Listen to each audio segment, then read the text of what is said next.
नमस्कार दोस्तों, मैं दिव्या स्वागत करती हूँ आपका तरंग पॉडकास्ट सीरीज आर प्लैनेट में। और आज इस कड़ी में हम बात करने वाले हैं स्वच्छ भारत अभियान पर।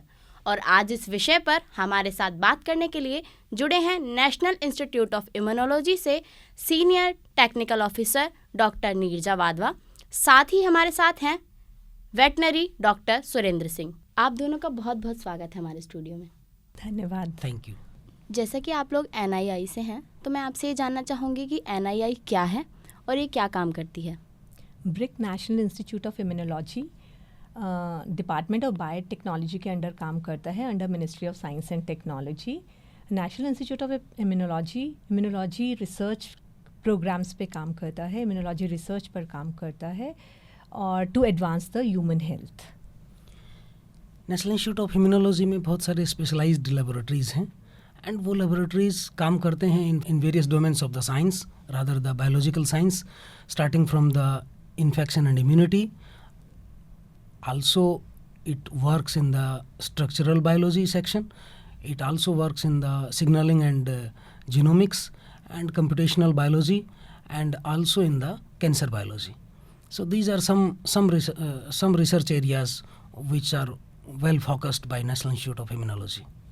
तो मैम, मेरा पहला सवाल आपसे रहेगा कि हम इस कड़ी में स्वच्छता के ऊपर बात कर रहे हैं, तो स्वच्छता के ओवरऑल कॉन्सेप्ट से आपका क्या तात्पर्य है। साथ में मैं ये भी जानना चाहूँगी कि मानव विकास में स्वच्छता किस तरह से अपना योगदान करती है। हम आज यहाँ पर जो वार्तालाप कर रहे हैं वो बेसिकली क्या है कि स्वच्छ भारत मिशन के ऊपर वार्तालाप हम करने के लिए यहाँ पर आए हैं। तो स्वच्छ भारत मिशन की अगर हम बात करें तो ये 2014 से पहले की बात करें तो बहुत सारे, अगर हम देखेंगे 10 साल पहले तो लोग खुले में शौच किया करते थे। तो अगर उसके बाद 2014 में मोदी जी ने 2 अक्टूबर 2014 को स्वच्छ भारत मिशन प्रोग्राम लेकर आए, क्योंकि उन्होंने महात्मा गांधी के जन्मदिन के उपलक्ष्य में इस मिशन का उद्घाटन किया। तो महात्मा गांधी जी जितना स्वतंत्रता उनको प्रिय थी उतनी ही उनको स्वच्छता प्रिय थी।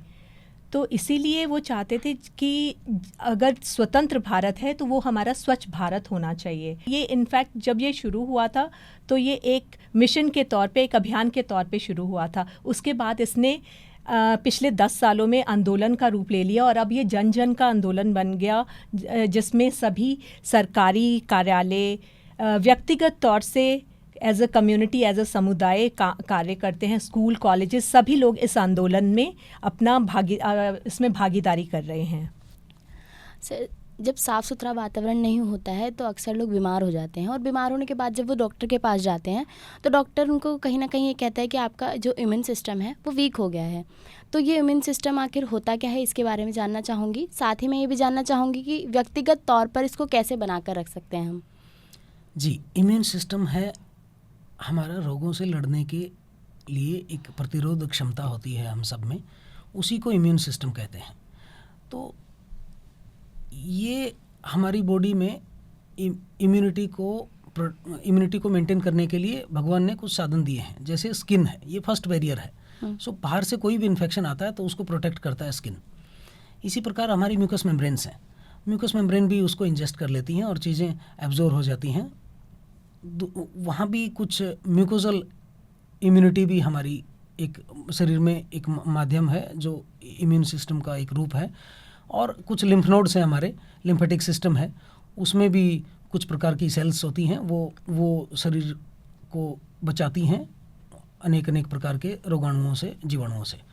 हाँ, आपने पूछा कि डॉक्टर के पास जाते हैं तो वो कहते हैं कि आपका इम्यून सिस्टम वीक हो गया। जी हाँ, उसको ठीक रखने के लिए हमें उचित समय पर निद्रा लेना, आहार लेना और एक्सरसाइजेज करना, योगा का सहयोग लेना, ये सब हमारे जीवन का हिस्सा होने चाहिए। इसी से हम इम्यूनिटी को बचा सकते हैं।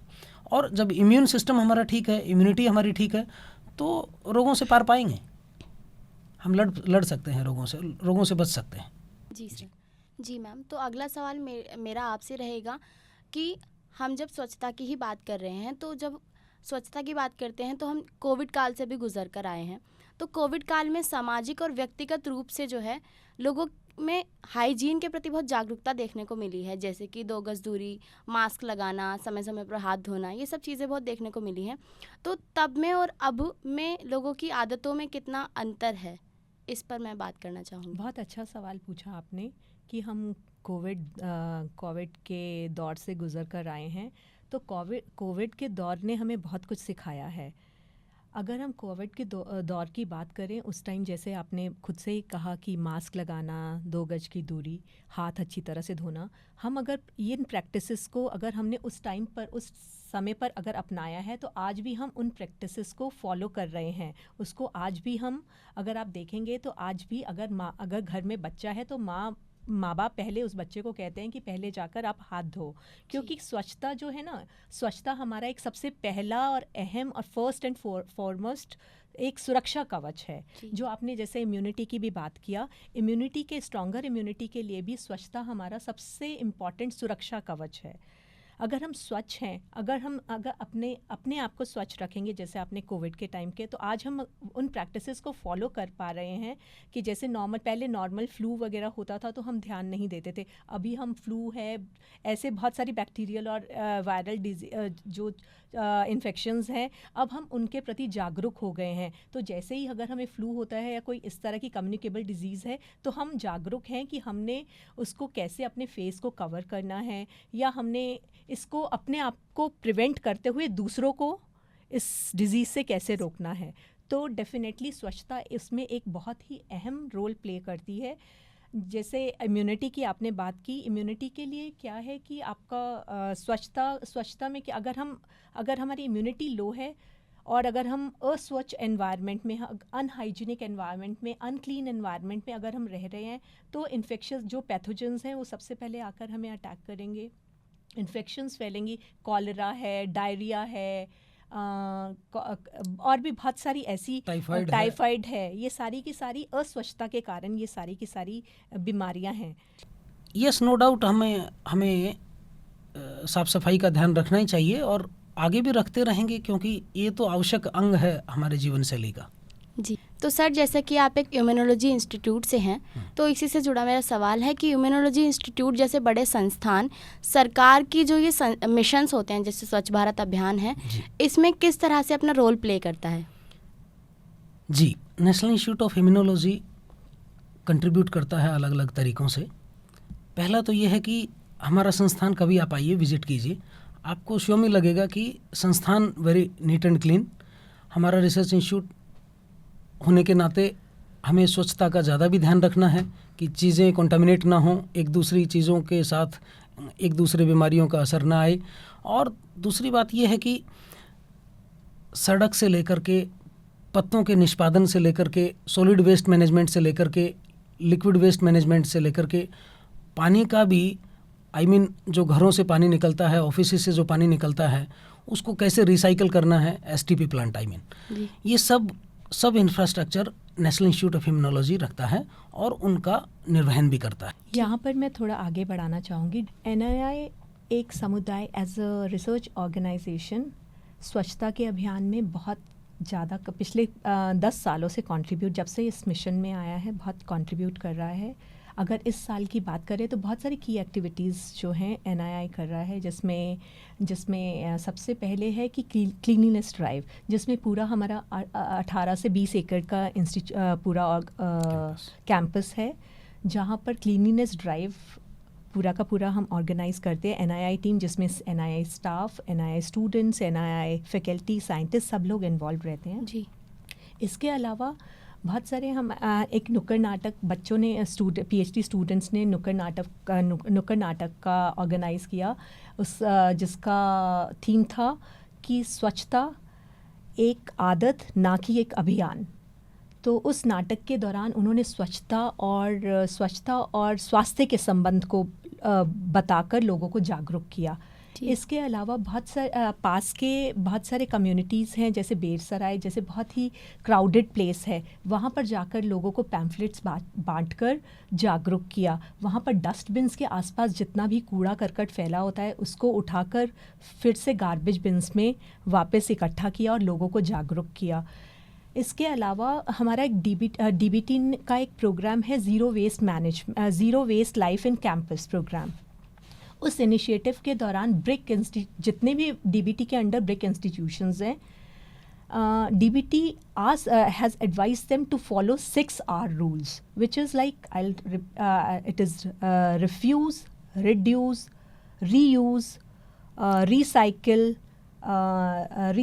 rot and research insights. इसके दौरान DBT का विजन है so that it can contribute to the climate change, जो अभी हम climate changes देख रहे हैं, it can contribute to the waste management, it can contribute to the planet well-being. So definitely जो ये DBT का ये प्रोग्राम है, DBT के इस प्रोग्राम ने जितने भी उनके अंडर ब्रिक इंस्टीट्यूशंस हैं सबको एडवाइस किया है to follow they should follow a green lab, they should become a green lab, जिसके दौरान we should be using energy efficient lab equipments जो एनर्जी कम पैदा करें और कम कंज्यूम करें। इसके अलावा और ट्री प्लांटेशंस हैं। ट्री प्लांटेशन अभी मोदी जी का ही 2024 में अगर देखेंगे, एक पेड़ माँ के नाम, तो that is a very beautiful drive where we can plant a tree in the name of our mother, father or our loved ones. So that is the beautiful gift we can give to the planet, which it can grow with time and every year. So that is NII is also contributing towards that. So ऐसे करके बहुत सारे और ऐसे programs हैं जो NII is a part of that under Department of Biotechnology.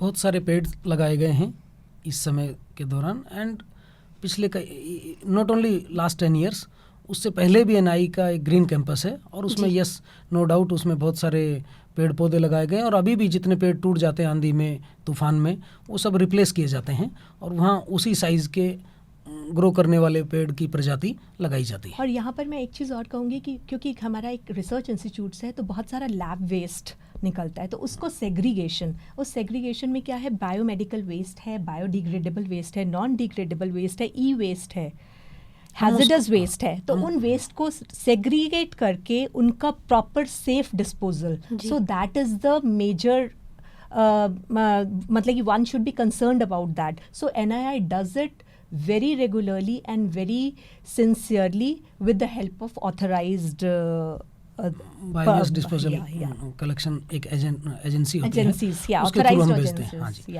वो असल में एक कलर कोडिंग का भी हम उपयोग करते हैं, और उसमें ये कि कौन कौन सी कैटेगरी का वेस्ट है और उसको उसी कैटेगरी में गाइडलाइंस और नॉर्म्स को फॉलो करते वक्त उन सबको हम उसी अनुसार segregation at source, this is also important, because जहाँ से कूड़ा पैदा हो रहा है उसको उसी जगह पर सेग्रीगेट कर लिया जाए तो काफ़ी तरह की बर्डन कम हो जाती है. ये एक कंट्रीब्यूशन है. इसी प्रकार जैसे पेड़ पौधों का जो वेस्ट आता है, पत्तों का वेस्ट, उसको डिग बना करके, खड्डा बना करके उसको खाद बनाया जाता है और उस खाद को हम रिसाइकल करके वापस हमारे गार्डन में ही पोर करते हैं.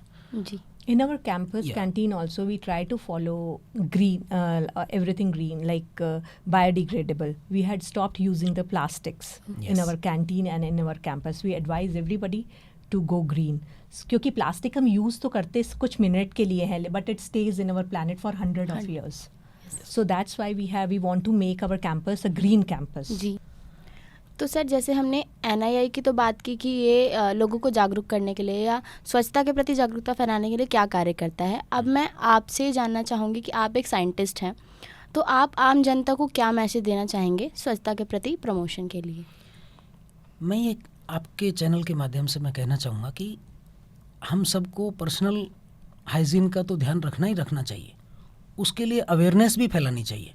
हमें ये भी बताना चाहिए कि किस प्रकार हम साल्मोनेला को, मतलब टाइफाइड को, ई कोलाई इन्फेक्शन यानी गट इन्फेक्शन UTI को, या कोलेरा, हैजा एक बीमारी है, ये सब कम्युनिकेबल डिजीज़ हैं जो फोमाइट्स के थ्रू, जो खाने पीने की वस्तुओं के थ्रू या ओपन में रखी गई अस्वच्छ चीज़ों के थ्रू ये फैलते हैं. इनसे बचा जा सकता है, वेक्टर बॉर्न डिजीज़ से बचा जा सकता है, और इन बताई गई सावधानियों का हम ध्यान रखें और उनको हम फॉलो करें. जैसा मैडम ने बताया कि हमें इन सब चीज़ों को आदत बना लेनी चाहिए, जीवन शैली का हिस्सा बना लेना चाहिए. जी. So being in a scientific institution, I would say that science should not only seek the truth but it should also look after the planet well-being. तो जो मोदी जी का विज़न है, जो महात्मा गांधी जी का विज़न था, जो मोदी जी का विज़न है, जो डीबीटी का विज़न है, जो एनआईआई का विज़न है, हम सब का विज़न ये रहेगा कि हम साइंस के साथ साथ प्लैनेट की वेलबींग को भी हम पूरा प्रोटेक्ट करके, प्लैनेट के वेलबींग के लिए भी हम कार्य करते आए हैं और आगे भी कार्य करते रहेंगे. तो इसलिए लास्ट में ये कहूँगी, स्वच्छ भारत, स्वस्थ रहें, मस्त रहें, स्वच्छ रहें और व्यस्त रहें. धन्यवाद. इतनी महत्वपूर्ण जानकारी देने के लिए आप दोनों का बहुत बहुत धन्यवाद. धन्यवाद जी. धन्यवाद.